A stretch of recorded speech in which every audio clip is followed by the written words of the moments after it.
কাজগুলিতে টাকা পয়সা লেনদেন নাই, ওগুলির কোনো অগ্রসর নেই।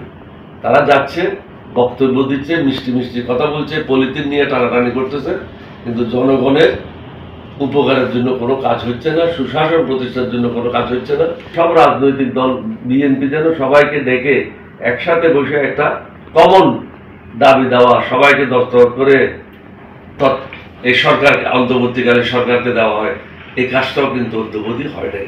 আমরা প্রত্যেকে পৃথক পৃথক কাগজ দিয়েছি এবং সরকার এটা নিয়েই দিন ক্ষেপণ করছে, কোনো কাজে অগ্রগতি নেই।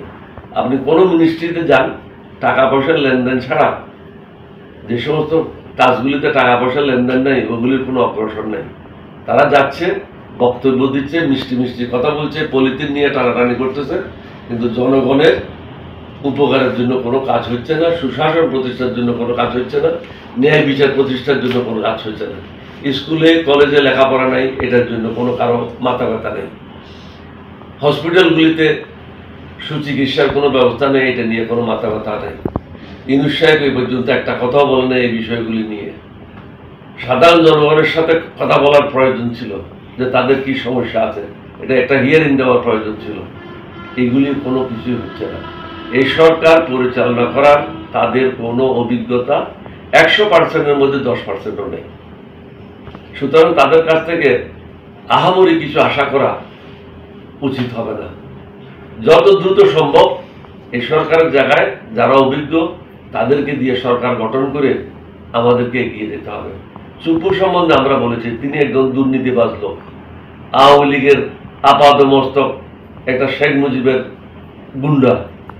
সুতরাং তাকে দিয়ে বাংলাদেশ শাসন করাটা এটা বাংলাদেশের 18 কোটি মানুষকে অপমান করার শামিল। যে সমস্ত রাজনৈতিক দল চুপ্পুকে সাপোর্ট করছে তাদেরকে আমি অনুরোধ করব, আপনারা পুনরায় চিন্তা করেন দেশটা কোথায় নিয়ে যাচ্ছেন। দেশটা আপনারা ধ্বংসের দ্বার প্রান্তে নিয়ে যাচ্ছেন। দেশে কোনো ল অ্যান্ড অর্ডার নাই বললেই চলে, ফ্রি স্টাইল, যার যেভাবে ইচ্ছে সে সেভাবেই চলছে। যার যেটা ইচ্ছে বলতে ফেসবুকে সে গালাগালি করছে। সরকার কিভাবে পরিচালনা করবে, সে নিজের ঘর পরিচালনা করতে পারে না, ঠিক মতো বউ বাচ্চাদেরকে সামাল দিতে পারে না, কিন্তু বাংলাদেশ কিভাবে চলবে সেটা পরামর্শ দিয়ে যাচ্ছে। এই সরকার এটা এনজয় করছে। এখন কখনো আমেরিকার থেকে লোক নিয়ে আসে, কখনো কোত্থেকে নিয়ে আসে, তারা কেউ বাংলাদেশের নাগরিক না। যে সমস্ত লোক বাংলাদেশের নাগরিক না তাদের দায়বদ্ধতা কত দূর এই দেশের নাগরিকের জন্য, এই জিনিসটাও প্রফেসর ইউনূস বা যারা ক্ষমতা আছেন তাদেরকে এটা চিন্তা ভাবনা করতে হবে। আর্মি ডিপ্লয় হয়েছে গত 4 মাস যাবৎ বা 5 মাস যাবৎ। ইউনূস সাহেবের উচিত তাদের সাথে কথা বলে তাদের কাজটা ডিফাইন করে দেওয়া। তাদের কাজটা ডিফাইন হয়নি।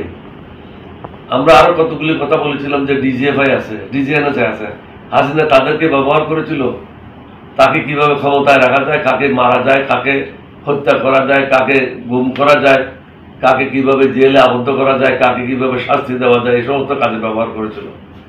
আমরা বলেছিলাম যে প্রত্যেকের কাজগুলি ডিফাইন করতে হবে, ডিফাইন করে দেখতে হবে তারা ওই কাজগুলি সঠিকভাবে পালন করছে কিনা। সমাজে আমরা প্রত্যেক বিভিন্ন প্রতিষ্ঠান আছে, আমাদের প্রতিষ্ঠানের আমাদের যে দায়িত্ব সেই দায়িত্বগুলি আমরা সঠিকভাবে পালন করছে কিনা সেটা দেখতে হবে। অনেকগুলি রাজনৈতিক দল ইতিমধ্যে গত 2 মাসে বা 3 মাসে নিবন্ধিত হয়েছে। দেখেন এগুলি আপনারা খবর নিয়ে দেখেন, সারাদিন তারা সচিবালয়ের সময় ব্যয় করছে, তদবির বাণিজ্য করছে, টাকা পয়সা রোজগার করছে। দেশের মানুষের জন্য কোনো কাজ করছে এই ধরনের কোনো তথ্য আমার কাছে নেই।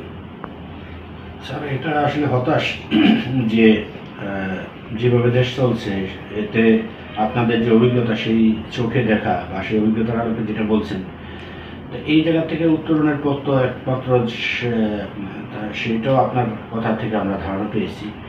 আমরা স্যার এই জায়গায় একটু যেতে চাই যে আওয়ামী লীগ 15 বছরের বা 15.5 বছরের টানা শাসনের ফলে বাংলাদেশের মানুষের মনোজগৎ, সাংস্কৃতিক চিন্তার জায়গা, সামাজিক অবকাঠামো, রাষ্ট্রীয় কাঠামো সব কিছু এক ধরনের বিচ্ছিন্ন হয়ে গেছে, মানে ধ্বংসের দ্বার প্রান্তে।